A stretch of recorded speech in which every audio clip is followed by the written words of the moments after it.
ये आप लोगों के लिए मैंने न्यूक्लियर फिजिक्स का एक वीडियो लेक्चर तैयार कर रहा हूँ, लेकिन मैंने इसको पहले से कुछ पॉइंट्स हैं इसके बोर्ड पे लिख रखे हैं। उसका कारण ये है, अदरवाइज मैं पूरा लिखूंगा और तो वीडियो का साइज बड़ा हो जाएगा, है ना।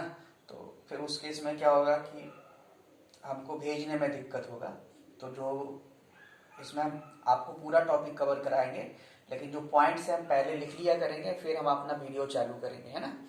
तो इसमें देखो, पहले तो हम बात करें न्यूक्लियर फिजिक्स और एटॉमिक स्ट्रक्चर में। तो एटॉमिक स्ट्रक्चर में हम लोग बेसिकली क्या करते थे, एटॉमिक स्ट्रक्चर में जो कुछ भी हम स्टडी करते थे वो आउटसाइड द न्यूक्लियस स्टडी करते थे, है ना। एटम के अंदर तो, लेकिन न्यूक्लियस के बाहर।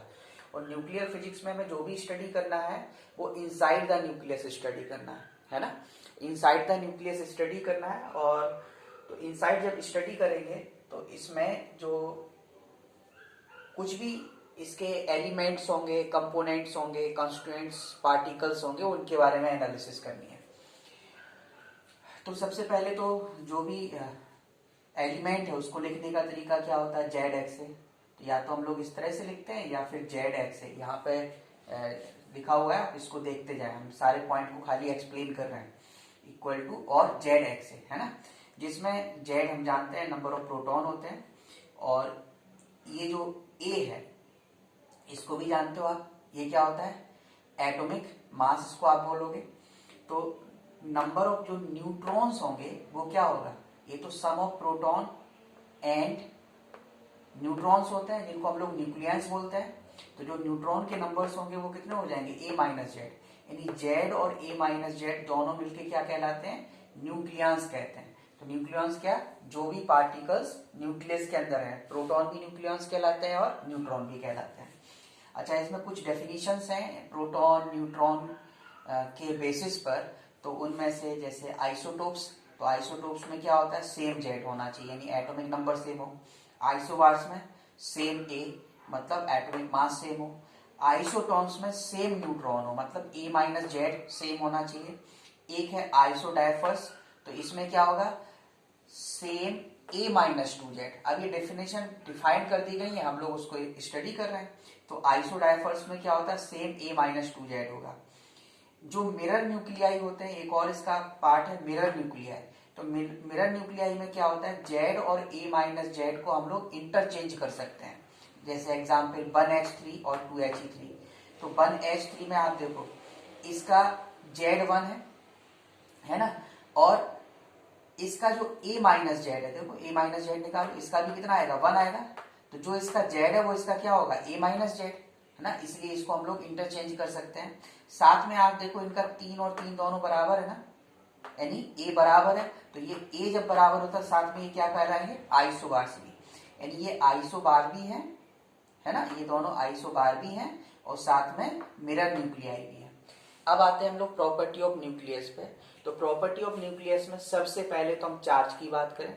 जो न्यूक्लियस का चार्ज होगा, तो जैसे न्यूट्रॉन्स तो न्यूट्रल होते हैं, तो जो भी चार्ज आएगा वो प्रोटॉन की वजह से। एक एटम का चार्ज 0 होगा, हम एटम की बात ही नहीं कर रहे हैं, हम तो न्यूक्लियस के अंदर की बात कर रहे हैं। तो अब हम लोग इलेक्ट्रॉन्स की बात नहीं करेंगे, न्यूक्लियस के अंदर की बात कर रहे हैं। तो प्रॉपर्टी ऑफ न्यूक्लियस में चार्ज ऑफ न्यूक्लियस क्या होगा, प्लस का जेड। प्लस क्यों, न्यूक्लियस में प्रोटॉन है, प्रोटॉन का चार्ज आना है तो वो तो पॉजिटिव होता है, न्यूट्रॉन का लेना नहीं है। ई पता है तुम्हें, 1.6 10 की पावर माइनस 19 कूलम। सेकेंड है मास ऑफ न्यूक्लियाई। तो मास ऑफ न्यूक्लियाई क्या होता है कि जो उसके न्यूक्लियॉन्स है उनका मास का सम निकालो। तो इसका मतलब टोटल प्रोटॉन और टोटल न्यूट्रॉन का सम करके, है ना, टोटल प्रोटॉन और टोटल न्यूट्रॉन के सम का जो मास होगा वही न्यूक्लियस का मास होगा। लेकिन हमें पता है कि प्रोटॉन और न्यूट्रॉन का मास ऑलमोस्ट सेम होता है, 1.67 10 की पावर माइनस 27 kg। तो प्रोटॉन न्यूट्रॉन का सम से क्या मिलेगा, ए मिलेगा। तो ए इंटू दिस, ये क्या हो जाएगा, मास ऑफ न्यूक्लियाई। अच्छा, मास ऑफ न्यूक्लियाई तो हो गया, लेकिन जनरली यूनिट ऑफ मास जो हम लोग न्यूक्लियर फिजिक्स में यूज करते हैं वो एएन, एटॉमिक मास यूनिट। और एक एटॉमिक मास यूनिट होता है 1.67 10 की पावर माइनस 27 kg। ये जो एटॉमिक मास यूनिट है, तो ये एक रेफरेंस लेके स्टडी किया गया। वो रेफरेंस किसको लिया गया, 6012 को। तो 6012 का मतलब हुआ कि जो मास ऑफ कार्बन कार्बन का ही अकेला ऐसा मास है जो एग्जैक्टली 12 AMU होता है।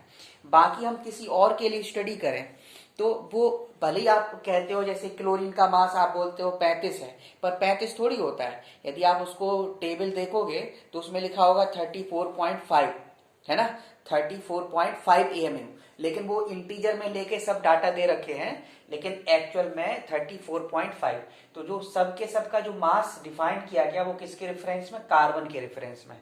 तो एक्चुअल में होता है क्लोरीन का जैसे 34.5, लेकिन हम लोग कितना स्टडी करते हैं, 35 लेके चलते हैं। समझ गए ना। तो ये हो गया। अब आते हैं हम लोग साइज ऑफ न्यूक्लियस।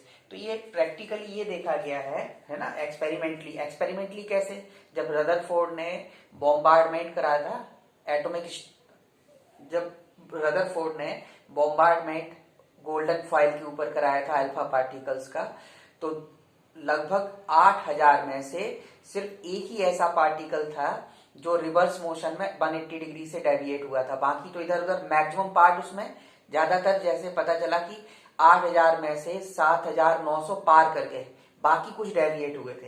तो साइज ऑफ न्यूक्लियस ये देखा गया एक्सपेरिमेंटली कि जो वॉल्यूम ऑफ न्यूक्लियस होता है वो नंबर ऑफ न्यूक्लियॉन्स के प्रोपोर्शनल होता है। जितने ज्यादा न्यूक्लियॉन्स होंगे उसका साइज उतना बड़ा होगा। तो फिर 4/3 pi R cube, R nucleus का हम रेडियस मान के चलना है प्रोपोर्शनल टू ए, तो आर प्रोपोर्शनल टू ए की पावर 1/3।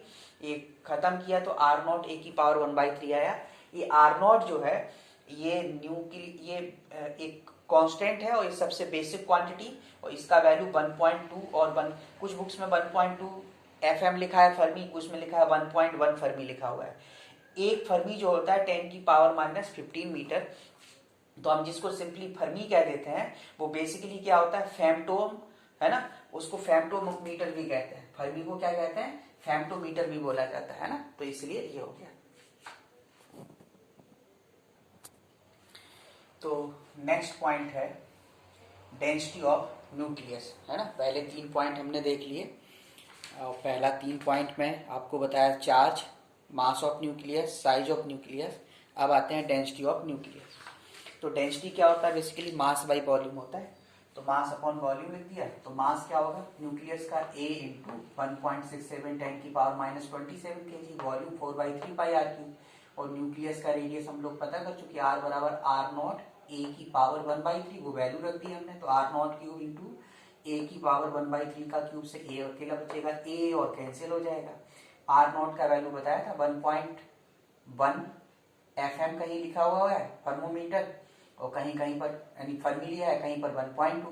तो ये जब वैल्यू यहाँ रखा तो ये अप्रोक्स आता है 2.2 या 2.3 इंटू 10 की पावर 16 kg पर मीटर क्यूब। इंटरेस्टिंग बात इसमें ये है कि आप इसको आप देखोगे ना, तो इसका मतलब है कि जो डेंसिटी आया न्यूक्लियस का, हमने ये नहीं लिखा है किस न्यूक्लियस का है, कि ये बिस्मथ का है या आयरन का है या कॉपर का है या यूरेनियम का है, ये कहीं उस पर डिपेंड ही नहीं कर रहा। तो ये independent of Z and A। इसका मतलब है जो डेंसिटी ऑफ न्यूक्लियस, चाहे वो हाइड्रोजन का हो, चाहे वो हीलियम का हो, चाहे वो यूरेनियम का हो, सब के लिए डेंसिटी ऑफ न्यूक्लियस क्या रहेगा, सेम रहेगा, है ना। अब कुछ पॉइंट्स की बात करें। अब हम बात करें कि क्वेश्चन तो अब ये अराइज हो गया, क्योंकि अब तो ये भी रिसर्च हो चुका है कि भाई प्रोटॉन पे पॉजिटिव चार्ज है, और उसके बहुत पहले ये सब स्टडी हो चुका था कूलाम्ब फोर्स वगैरह का, कि कूलाम्ब फोर्स इतना लगता है।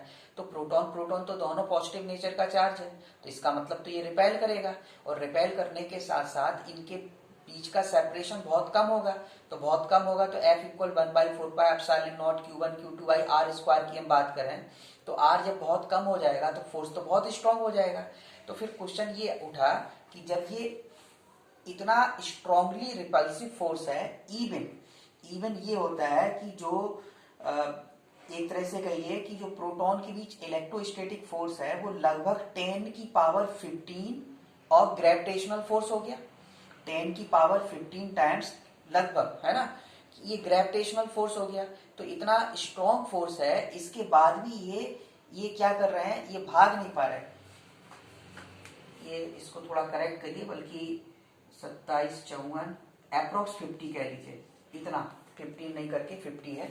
तो अप्रोक्स इतना स्ट्रॉन्ग फोर्स है ये, क्योंकि जैसे हम लोग लिखेंगे 1/4πε0 Q1 Q2, तो 9 10 की पावर 9 और माइनस माइनस 19 38 28 1.67 27 27 54 11 और यहाँ पे हो गया था आपका 38 28 हुआ था, वहां पर हो गया आपका 54 11, हाँ तो इतना ही होगा, अप्रोक्स 50 के आसपास आएगा।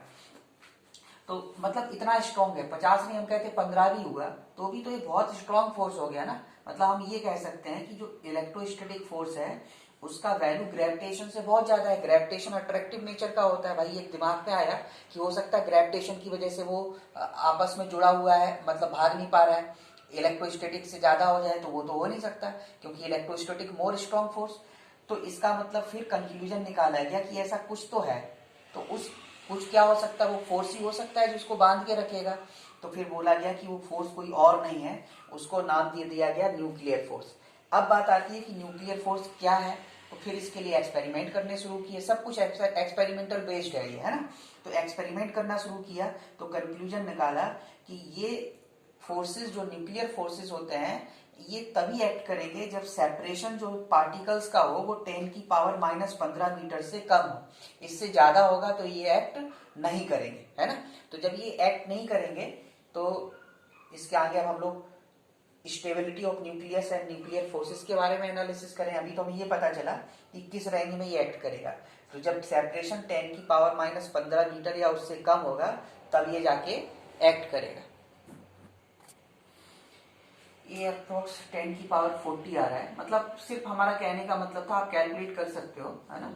ये जो है ये इससे बहुत स्ट्रॉन्ग फोर्स है, ठीक है ना। तो हम लोग स्टेबिलिटी स्टडी करेंगे और